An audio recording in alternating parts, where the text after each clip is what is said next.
Salut Buddy! Je vais faire une vidéo que j'ai pas trouvée sur YouTube.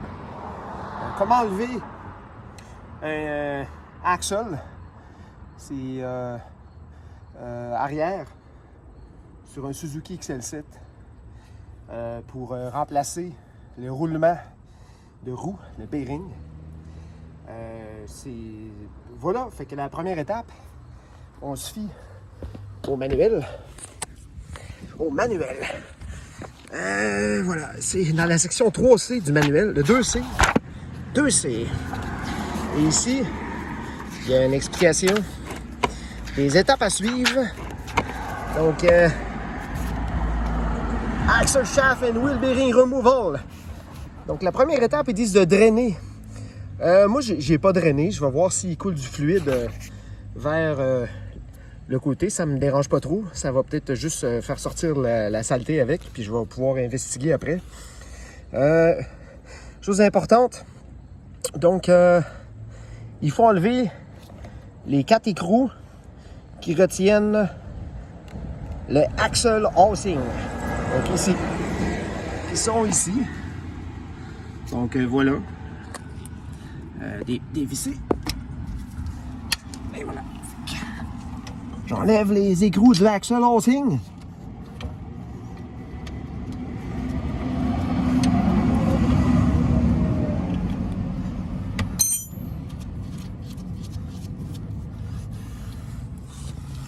Donc ces écrous-là tiennent le axle housing solidaire au véhicule.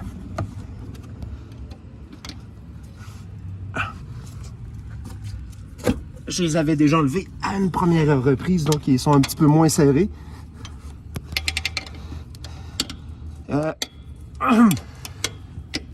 Évidemment, il faut enlever le frein à main.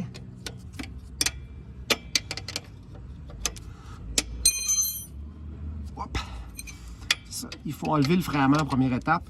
Parce que, en fait, avant de défaire ces boulons-là,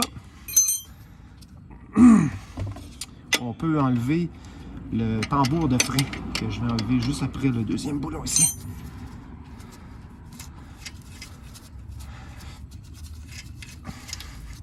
Donc, en première étape, on enlève le tambour ici, avec les freins à main enlevés. Puis quand on n'est pas capable d'enlever le tambour, on peut rentrer des petites vis ici, M5, de 2,5 cm. Puis ça pousse sur la surface, puis ça fait sortir le drum. Donc on visse en alternance ici, puis ça fait sortir le tambour de frein. Alors je vais continuer ici à démonter les deux autres boulons ici, qui sont des 14 mm. Je sais pas si je peux mettre ça comme ça, c'est magnifique. Peut-être comme ça. Ça va être super. Voilà. Oh. Bon, voilà, ça marche pas vraiment, mon affaire. Ok. Je vais mettre ça comme ça ici.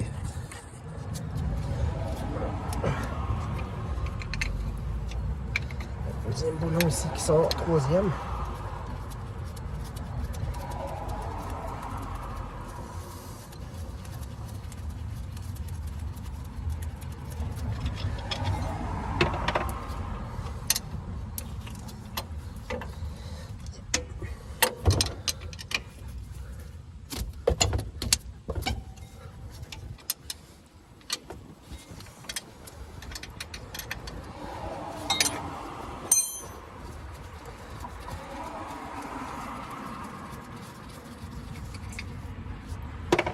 Les 4 boulons du axle housing sont sortis, comme on voit ici. Prochaine étape, toujours en 2C. 2C.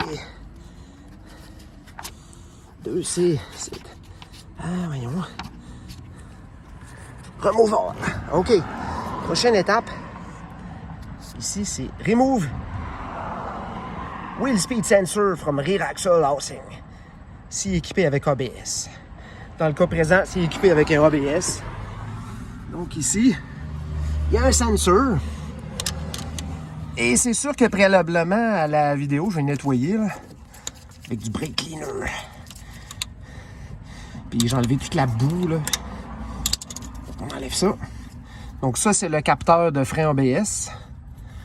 Qui est sale d'ailleurs parce qu'il y a des débris de bearing dessus. Et maintenant, check to ensure that there is clearance between rail wheel bearing retainer and parking brake shoe lever. Ici, à l'espace 2. C'est pas très facile à voir, mais si on regarde comme il faut, la pièce va sortir et puis devrait éclairer la pièce de frein à main qui est ici. Si ça marche pas, on va le voir, ça va à côté puis ça va faire bouger. Puis ensuite, utiliser l'outil spécial pour enlever l'axle shaft. L'outil spécial qui est ici, il était disponible 300$ sur Internet pour le B. En tout cas, ouais, bref, disponible, mais c'est pas la meilleure solution. La meilleure solution, c'est un extracteur de hub. Donc, je vais sortir ici.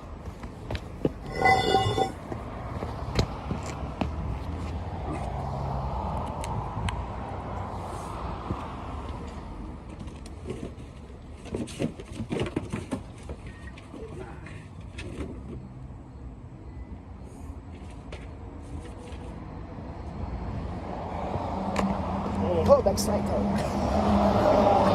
Bel ici, mon ami. Voilà. Je vais rentrer le poids.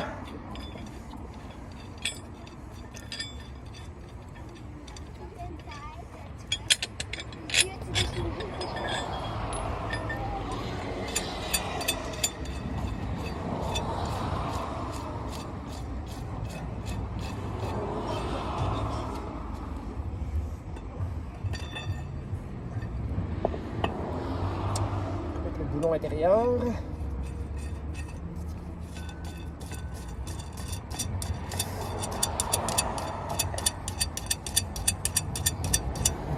Les pièces dans l'ordre.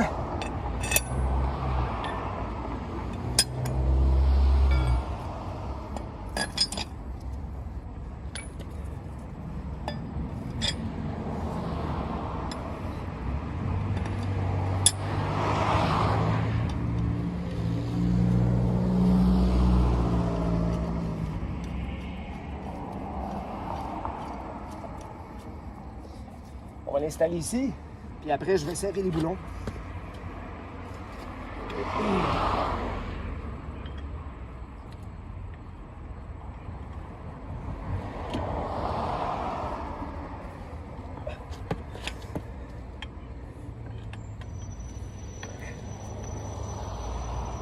OK.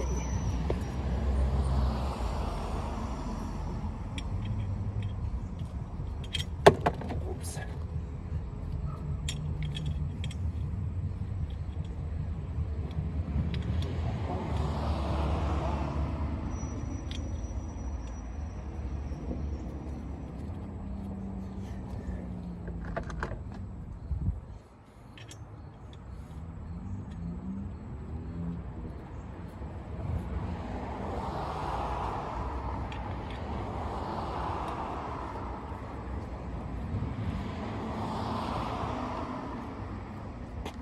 OK, je vais aller chercher une clé. Ça, c'est 3/4 de pouce. Il me semble que 3/4 de pouce, c'est 19. J'avais pas le 19. Je vais prendre l'autre kit. Je vais prendre une 3/4.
Passe.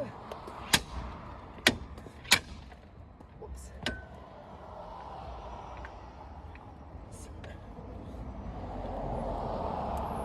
Sur le capot.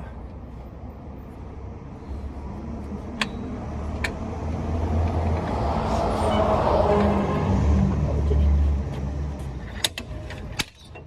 Et voilà, hey, c'était facile. C'était very facile. Et voilà, enfin, après plusieurs jours, j'ai réussi à enlever ça avec le bon outil, tout simplement.